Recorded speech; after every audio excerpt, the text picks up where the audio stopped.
combination of the Telegraph and the Galibier is really a killer. You need to climb up 2,000 meters of elevation, and it's about 32 kilometers long in total. And the closer you get to the top, the thinner the air will get, and the less you can push. My body is screaming to quit. So I could see Rod couldn't keep up, and this really motivated me to go really hard, because I knew I could get a little bit of time on him in the GC.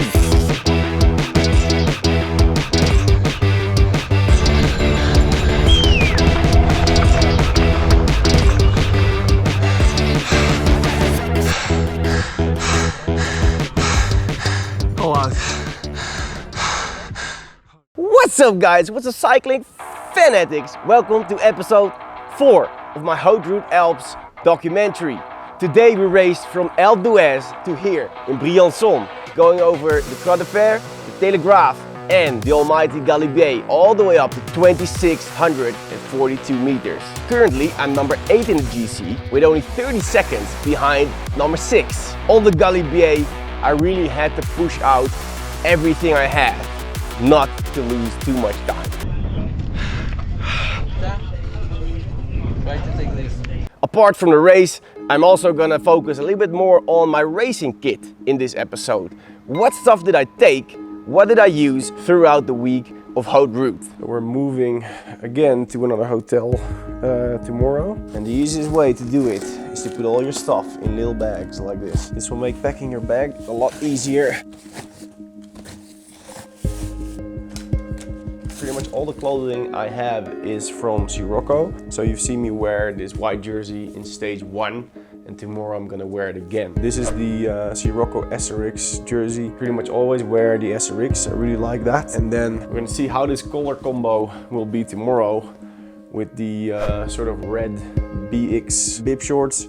Super awesome bib shorts. I wear these bib shorts and the SRX bib shorts. These have a slightly thicker padding, so these are really good for long rides. This is the SRX, it has a slightly different padding, now also comes in different colors, and that's also a very nice bib shorts. I've got colored socks to go with the bib, and I'm wearing the white jersey because it's so hot. I think it's actually making a difference. I also have a black jersey, but I don't think I'm gonna wear it this week because it's too hot. For the rest, I'm not wearing anything. All my base layers from CROIX that I'm not using because it's too hot. The helmet is from POC, and the glasses are also CROIX.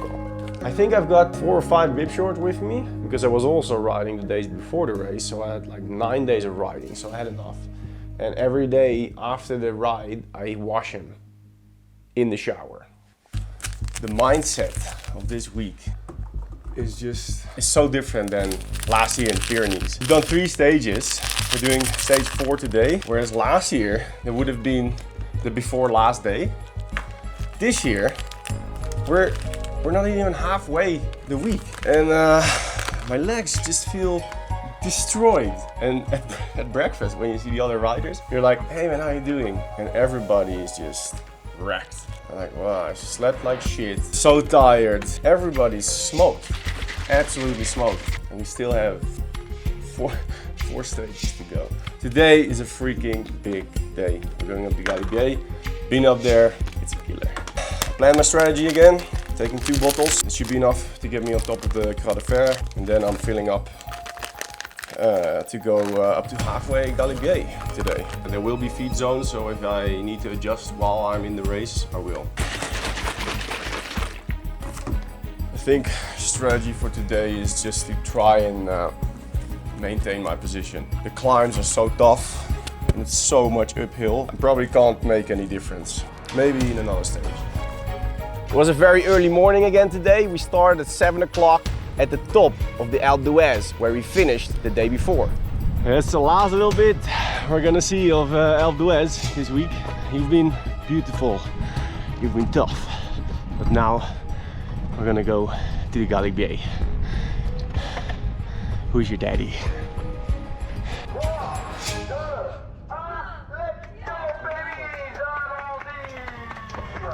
We started with the very long neutral descent again. Views were awesome, the sun was rising, but you really have to stay focused when you're descending with such a big group. At the bottom of the hill, in the valley, just after the dam, the race was starting.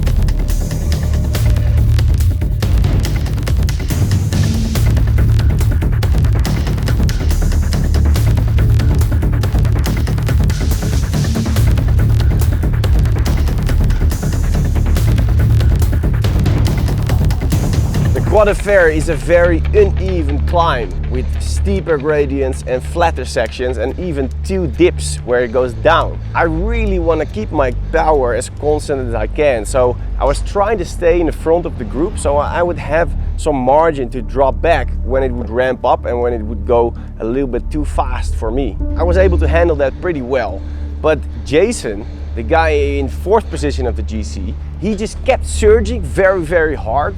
And the whole group would ramp up, and every time it was only a short surge, but it was quite annoying. But I just tried to keep it steady and ride back to the front of the group every time. And this worked very well actually. So the whole time I stayed with the first group, and in about 10 kilometers in the climb, there was a descent with a few switchbacks. And I could see Drake go. We hammered it down, went down really fast, and didn't really expect to drop the rest because the descent was just a bit too short.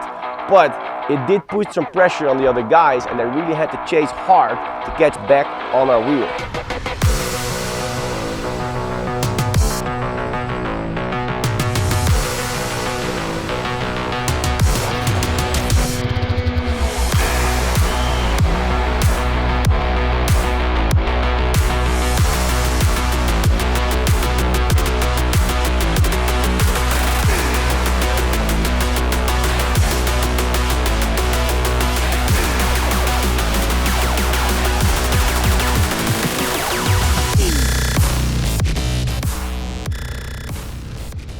The descent was only very short, and when it ramped up again, Michele and Drake, they just took off, and I could see the other guys chasing me.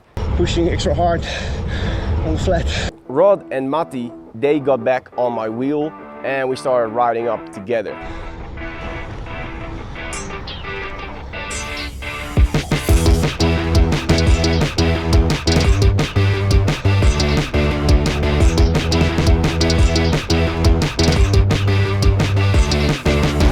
There's a second part in the climb where it gets flatter and it goes down. And just before we got there, Rod just started attacking very hard because he knew that when it gets flat, I would hit the gas. I could stay in his wheel, so no problem. And as it got flatter, we kind of slowed down and started to be a cat and mouse game of me and Rod.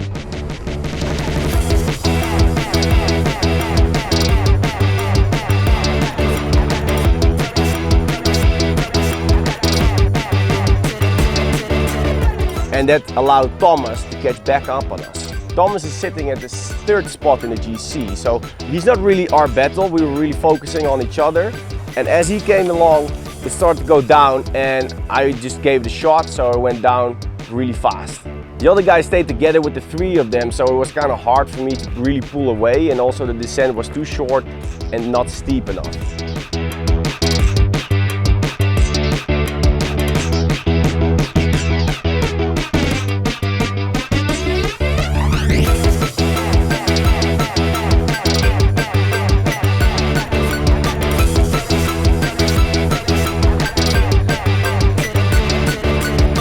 After the dip, Thomas really punched it hard, and in his wheel I was pushing like 380 to 400 watts, and it took me a big effort. But I could see Rod slowing down, and he couldn't stay with us.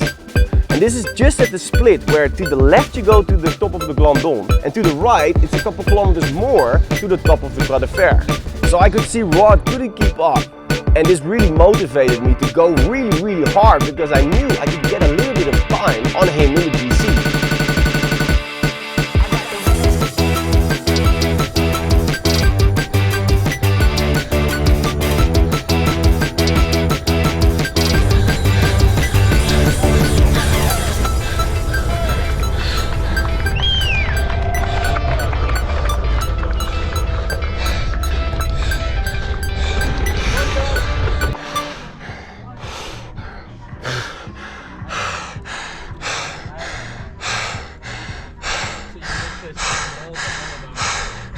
All out.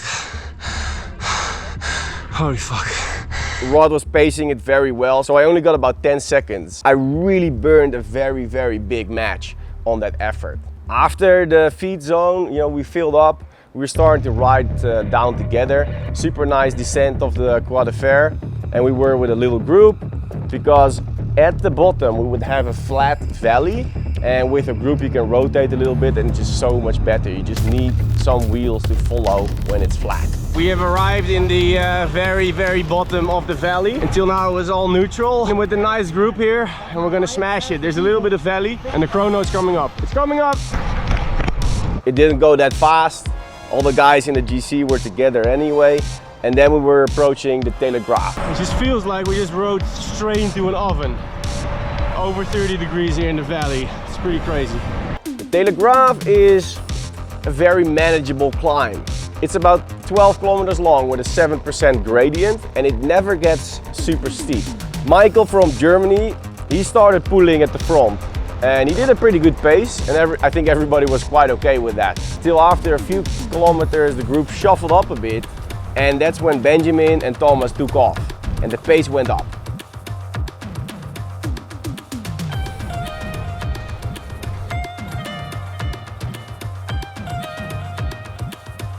Then at the top there was a feed zone, but I had filled my bottles on the CROIX de FER, planning to do one little stop halfway up the Galibier.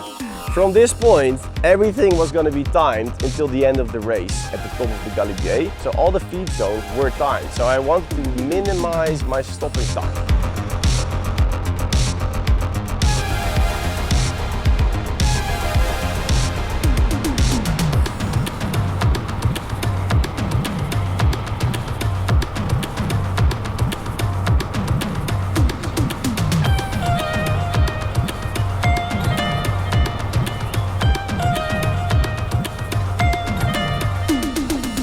The combination of the Telegraph and the Galibier is really a killer. You need to climb up 2,000 meters of elevation, and it's about 32 kilometers long in total.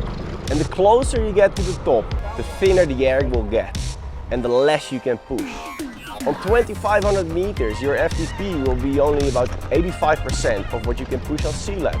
From about 1,500 meters, you really start noticing your power fading away, and this effect will be exponential as you start climbing up and up and up. So from the town of Verkuijl, that's really where the Galibier starts. The beginning is relatively flat, but it starts to get steeper and steeper. And from Verkuijl, that's really where the hell started. I've done this climb twice before, in the Marmot in 2016 and 2017.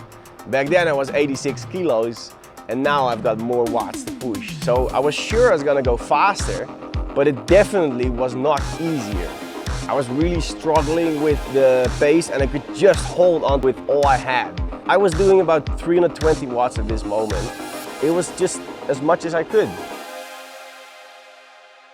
The views were very, very awesome, but I was suffering so bad. And at some point, Benjamin and Thomas, they ramped up the pace and they took off. And I just had nothing. Rod was able to follow, but I was just able to keep the pace that we were already doing. So I could see them right away, and that's when I knew that I was going to lose some time today. Rod's taking off with number 3 and 4 in GC. My body is screaming to quit. Pain is weakness leaving your body. I planned to fill up one bottle on the feed zone, which was halfway up the Galibier. As I was approaching the feed zone, I was empty, so I had to stop. From there, it was still 8 kilometers to the top. I filled up half a bottle as quickly as I could and I tried to catch back on. I was riding with Mattia and Jason. I knew I should not push too hard because on elevation, when you blow up, you would just not recover. Need to catch back up. It seems flat, but it's not. The switchbacks are gonna start. And I could see Matty, he was riding very strong today, so he was taking off and I couldn't get back in his wheel. I was doing my best and I was approaching Jason very, very slowly.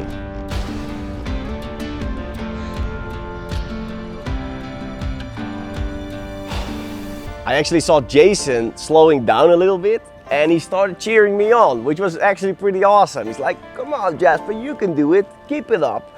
Further approaching the top, my power went down further and further, and at some point I saw 300 and I was just aiming to keep that. 300 watts on sea level when I'm fresh is the upper edge of my zone 2. So I was basically pushing zone 2 on the Galibier, completely destroying myself. Far in the distance I could see Benjamin and Rod ride, and I just knew they had minutes of time on me. It was a combination of the heat, the elevation and the hard efforts earlier that day that just came together and I was smashed. I had to drag myself up and I lost quite a bit of time. I can't go over 300 watts. 2200 meters, 400 to go, 20 minutes.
Yeah, water.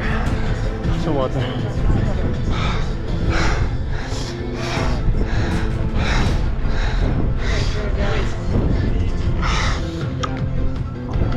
Let's go.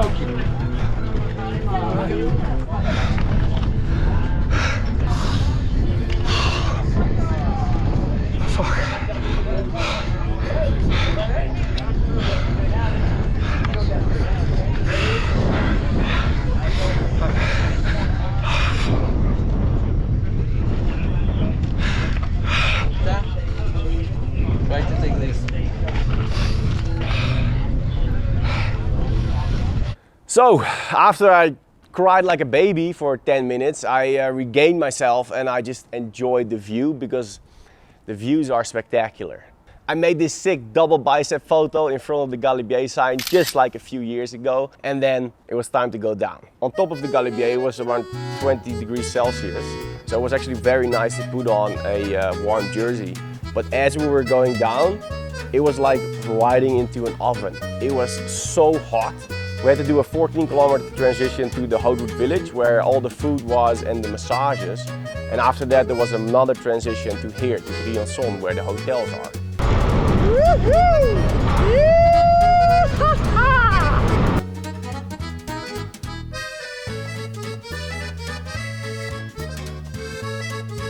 So, in the Haute Route village, I am absolutely 100% destroyed.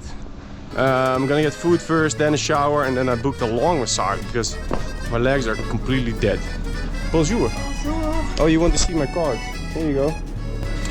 Good, so. The food was really good, so I smashed in 2 big plates of carbs and then just filling out all these details in the Eat My Ride app. So after the ride, I would open the app and review what I planned versus what I really did. On this ride, I planned it would be around 295 watts normalized power, and it was actually 297, so the plan was very precise. I managed to eat 105 grams of carbs per hour, and this kept my glycogen levels top, which is just great. It does not mean that you will run out of energy, because the fatigue will just build up throughout the day and throughout the week. Miriam is working on my legs. They are destroyed, and we still have 3 days to go. Dude, I have such sore spots in my hamstrings, in my quads. Everything hurts right now. For me, this was the hardest day so far. Even with the first day when I wasn't feeling really well. The heat is just unbearable. Just doesn't stop.